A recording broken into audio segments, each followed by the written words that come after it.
Welcome back, chess friends. Anonymous Guy Fawkes has been quiet for a little while, but he's heard that there's a new Prime Minister, so he's headed straight towards the Houses of Parliament to sort the matter out. And only Greco can stop him, so let's begin. We have e4, e5, f4, so the Queen's Gambit, which of course Guy Fawkes accepts, and Greco just develops his bishop to c4, and immediately Guy Fawkes brings his queen to h4 for the check.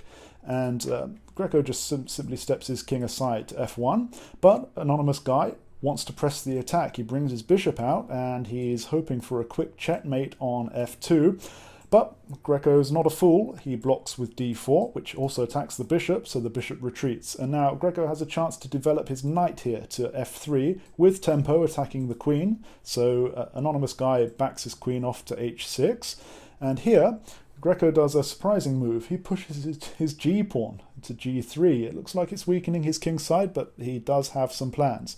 Anonymous Guy spots that he can check again, queen to h3, and the king moves to f2. And here, Guy Fawkes keeps attacking. He captures the pawn. Greco captures back, and this reveals an attack on the queen, so Anonymous Guy steps aside to g4. Now, in this position, I would like to see if you can spot the winning move for Greco. You have 10 seconds on the clock, although you can pause the video if you like. Let's begin.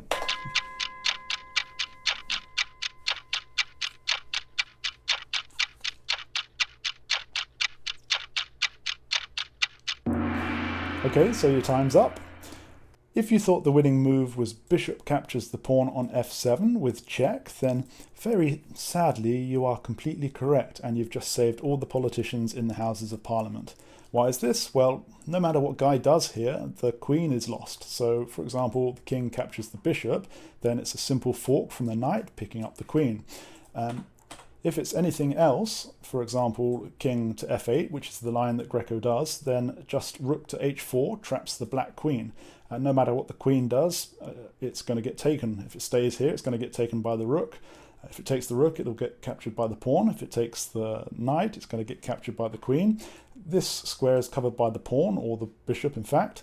This one's covered by the pawn, this one's covered by the bishop, this one's covered by the knight, and all of these squares are covered by the rook, so there's nowhere for the queen to escape to.